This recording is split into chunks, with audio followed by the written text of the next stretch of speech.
Hey guys, my name is Divya. I am a doctor and I've held a management role with a healthcare company for a while.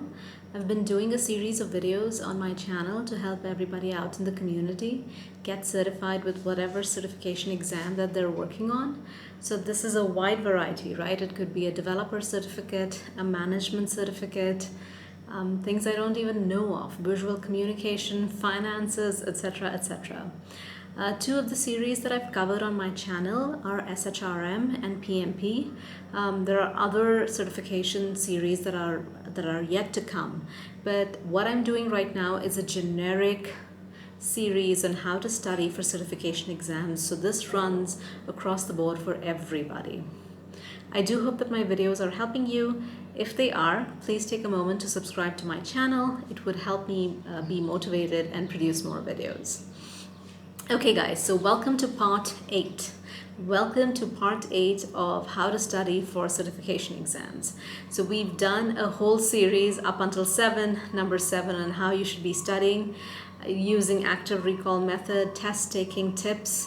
We've also focused, at least for 2 videos, parts 5 and part 7, on what not to do while studying, because let's not make those mistakes while we're studying, since they always waste time and then they end up in nothing. I will leave all the links for parts 1 to 7 in the description box below, so you're going to have them, you're going to have easy access to them, don't worry about it.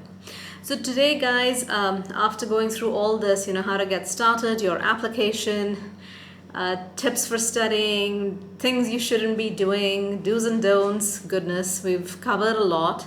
Today I really wanted to focus on the exam itself. So I have 3 tips today on what you should be doing while studying for the certification exam.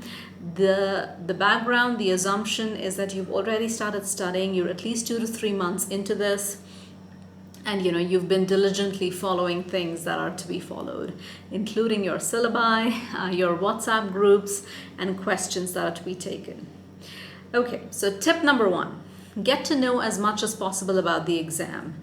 So what I mean here, guys, is that you should know what the exam looks like. Is it all multiple choice? Do you have an essay to write? How many questions are there on the exam? How long is the exam? Is it a 3-hour exam? Is it a 5-hour exam? I think these are things that you definitely should know about the exam, because it definitely makes it easier for you to take the exam and crack the exam. That's what you want to do. Basic things like how many minutes do you get per question? Are there questions that are harder than the others? In many management exams, there are situational judgment questions that you have to go through. They're lengthier, they're longer, they take more time. So I think all these things are good to know about your exam, because the more you know, the better it will be in terms of cracking the exam. It's a good idea to talk to other people, who've already taken the exam, Hopefully they've passed, and you can get a little bit of a hands-on as to what their experience was like. These days, a lot of centers are allowing the test from home option.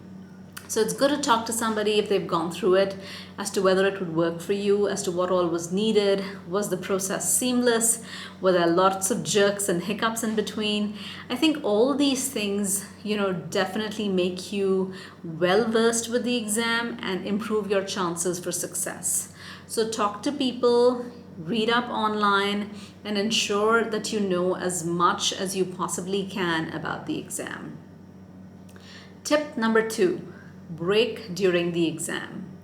Now this is a controversial one, but I wanted to put it out anyway. So no matter what certification exam I've taken, guys, usually it's been about 4 to 6 hours, depending on the subject, depending on the topic. Clinical exams and licensures and all that are usually about 6 hours, where I've taken them, and all the other management certifications like PMP, PGMP, SHRM, they've all been 4 hours. Either way, there's never been an exam that I've taken which had a break. So here's my sincere suggestion. If you have an exam which is more than 2.5, 3 hours, or about 3 hours, schedule a break for your own self. I know that the timer is running. I am well aware of that, but I think that we should still take a break on the day of the exam because it just helps you, get out of that computer mode and stay focused on something, go take a bathroom break, maybe just get in a bit of a sandwich or a stuffed bread or some kind of fruit or chocolate to keep those sugar levels, those energy levels up.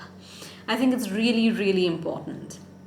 So even if you don't have a break and your clock is running, as long as the exam permits it, take that 5-minute break and do all these things. Go to the bathroom, get something to eat, a granola bar, an energy bar, sandwich, anything that you like that you think is going to help you actually on the exam. Keep those levels up, those energy levels, those brain levels up. Remember, your brain needs lots and lots of glucose to perform. So if you eat a little, you're going to perform better. So even if the timer is running, take the 5-minute break, come right back and get into the mode. I have really felt that every exam I did it really, really helped me. Whenever I felt like, oh, this is not a break that I should take and it's going to eat away into my time, that's when I got more and more fatigued towards the end. Again, this is personal preference and I do highly, highly suggest that you take that break, but it's up to you. I still wanted to share this tip. Tip number 3, in the last month or so, you should be doing more and more questions and more practice exams. So full disclosure, guys, for some of my certifications, I was supposed to take a lot of practice exams, but I wasn't having the time to do so. So I just read through the questions and answered them diligently without looking at the answer sheet. But I didn't do everything in exam mode, in exam-like settings. So I only did about 1 or 2 in exam-like settings where, I sat down for the whole 4 hours or 5 hours, depending on how long the exam was. But for the others, I just, answered the questions. I don't recommend this to anybody. It does decrease your chances and it's like taking a risk. For me, I really didn't have a choice, believe me, and I wanted to answer all the questions that I possibly could. And that's why I did it in this mode. So sincere suggestion, take as many practice exams in real exam-like settings, whether you have to go to a coffee shop for it or a library or find a nearby place. Ensure that you get it done. Whoa, somebody's trying to get into the room where I'm recording. Okay, so yeah, just ensure that you get it done, the practice exam and exam-like settings.